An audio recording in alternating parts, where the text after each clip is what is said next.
Olá, caro aluno, seja bem-vindo. Nesta nossa videoaula, nós vamos falar sobre a teoria contratualista de Thomas Hobbes, filósofo inglês que viveu entre 1588 e 1679. Hobbes viveu o período da Guerra Civil na Inglaterra. Foi dentro desse contexto e olhando a situação política, não só da Inglaterra, mas da Europa, entre o fim do século XVI e o longo do século XVII, que ele desenvolveu a sua teoria política. Nesta nossa videoaula, nós vamos conhecer alguns elementos apresentados por Hobbes quanto àquilo que define o ser humano em seu estado de natureza, os termos do contrato social e como seria o estado resultado desse contrato. Comecemos então pelo estado de natureza. Para Hobbes, no estado de natureza, todo ser humano, cada indivíduo, possui um poder e uma liberdade absolutos e irrestritos. Ou seja, se nós considerarmos o ser humano no seu puro estado de natureza, o ser humano destituído de todos os aspectos de sociabilidade para pensá-lo em sua situação natural, não existe na natureza nada que restrinja o que limite o poder e a liberdade do ser humano, senão a própria lei natural. O ser humano só conhece os limites impostos pela própria natureza. Fora isso, nenhum critério de direito, de dever, de compromisso, de senso de moralidade limitam aí o poder e a liberdade que o ser humano possui nesse estado. Daí que no estado de natureza, cada indivíduo tem poder e direito a absolutamente tudo aquilo que ele puder manter por sua própria força, não existindo aqui nem mesmo a noção de propriedade ou de posse do que é o meu ou do que é o seu. Portanto, cada indivíduo pode possuir tudo aquilo que ele puder manter por sua própria força, mas isso não garante a ele a manutenção contínua dessa posse, pois se alguém mais forte do que ele quiser tomar aquilo que ele possui, poderá fazê-lo, desde que tenha força para isso. Uma vez que na natureza as diferenças de força ou de inteligência não são tão grandes assim que coloque necessariamente um indivíduo acima de outro ou de todos os outros. Portanto, é a força e a liberdade de cada um que define aquilo que ele vai ter nesse estado de natureza ou que ele vai poder manter nesse estado de natureza. Nesse contexto, cada indivíduo seria um sujeito amoral, ou seja, há total ausência de moralidade aqui para dizer o que o ser humano pode ou não pode, deve ou não deve fazer no estado de natureza. Então, não há também aqui, nesse contexto, nenhuma obrigação externa, ou seja, nada que obrigue o indivíduo a realizar alguma coisa contra o seu imediato interesse, vinculado especificamente àquilo que é o princípio máximo da natureza, que é o cuidado da autopreservação e a manutenção da própria vida. Então, não existe aqui compromissos contratuais nenhum no puro estado de natureza.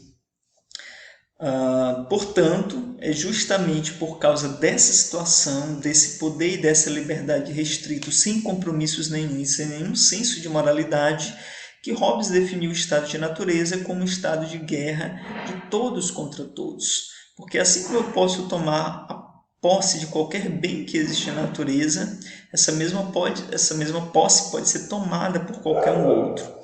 E se no estado de natureza eu sou uma ameaça para qualquer indivíduo e para qualquer outro ser humano, qualquer outro ser humano também é uma ameaça para a minha vida. Essa situação, onde não se conhece moralidade nem deveres externos, acaba gerando essa situação de guerra de todos contra todos. E o resultado dessa guerra de todos contra todos é que, no estado de natureza, o ser humano viveria sob um estado de medo e de insegurança. Seria justamente esse estado de medo e de insegurança que, segundo Hobbes, impulsionaria o ser humano para fazer tudo aquilo que estivesse ao seu alcance para garantir um direito natural fundamental, que é a garantia da vida e da autopreservação. Esse é um elemento comum na lei natural, né? Tudo que é vivo prime por permanecer vivo, tudo que é vivo faz o que está ao seu alcance para permanecer vivo. No estado de natureza, cada indivíduo detendo poder e liberdade de maneira absoluta e restrito, gerando essa situação de guerra de todos contra todos, essa situação de medo e de insegurança, impulsiona o próprio ser humano a fazer algo além da própria lei natural para preservar a sua vida e garantir aí a segurança de si, né, e de sua sobrevivência. É dessa situação de medo e de insegurança que provém aí a necessidade de um contrato social. Uma vez que já no estado de natureza o homem possui a racionalidade, ele vai recorrer a essa racionalidade para garantir outros meios de autopreservação que não o uso da própria força. Por medo e por insegurança, por essa situação do estado de natureza, o ser humano resolve então estabelecer um contrato, mas um contrato que é de cada um com cada um. Então não é um contrato aqui do ser humano com uma instância que está acima dele ou além dele. O contrato é de cada indivíduo com cada indivíduo. E um dos termos do contrato aqui é que cada um, em particular, cada indivíduo, de maneira pessoal, renuncie a esse poder e a essa liberdade que possui no estado de natureza. Por quê? É justamente porque cada indivíduo possui esse poder, essa liberdade de forma irrestrita e absoluta, que se cria essa situação de medo e de insegurança que Hobbes identificou, inclusive, com o próprio estado de guerra. O estado de guerra e o estado de natureza são duas situações idênticas para o Hobbes, porque isso é identificado justamente pela ausência de um poder que se coloque acima de todos os indivíduos. Daí que a renúncia a esse poder, essa liberdade que cada um possui, é o termo fundamental desse contrato. E a finalidade dele, então, seria justamente para garantir a paz e a segurança. Esse é o elemento fundamental, porque se é justamente o medo gerado pela insegurança que cada sujeito possui, cada indivíduo possui no estado de natureza, a finalidade do contrato, a finalidade buscada quando cada um abre mão do seu poder e da sua liberdade de maneira absolutas e restritas, é justamente preservar a vida, garantindo a paz e a segurança. Esse contrato, ele funda então ao mesmo tempo a sociedade civil e o Estado. A partir do contrato, o ser humano abandona o seu estado de natureza e funda então o Estado civil. Nesse Estado civil, vai haver a unificação do poder e das liberdades individuais que foram renunciadas por cada indivíduo. Por isso que para Hobbes não são dois atos diferentes que geram um o Estado civil e outro essa instância soberana que se coloca acima de todos, que é o Estado. A partir de um e mesmo contrato, em que os indivíduos renunciam ao seu estado de natureza, funda-se aí ao mesmo tempo a sociedade civil e o Estado.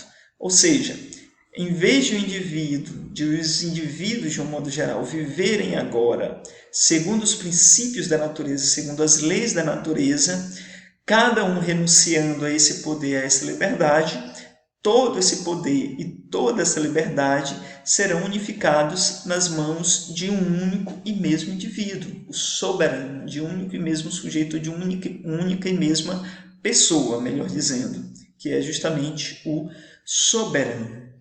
Só há uma diferença aqui em relação à maneira como a ideia de soberano era concebida até então e foi ainda concebida ao longo dos séculos 17 e 18, que identificava o soberano com o sujeito, como uma pessoa, como um indivíduo aí da espécie humana.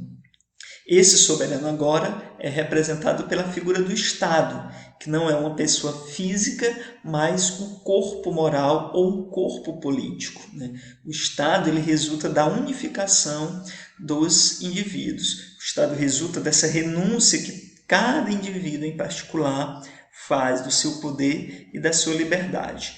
todo esse poder e toda essa liberdade são unificados, então, nas mãos de um único e mesmo soberano, o Estado. Por isso que, para Hobbes, não há possibilidade de o indivíduo viver, né, em sociedade sem uma instância que se coloque acima de todos os indivíduos nesta mesma sociedade. Essa instância, no caso, é o Estado. Por isso que, por um único mesmo contrato, um único e mesmo gesto, os indivíduos que renunciaram ao estado de natureza aceitam viver em sociedade e, vivendo em sociedade, aceitam viver sob um poder que se coloca acima de todos os indivíduos.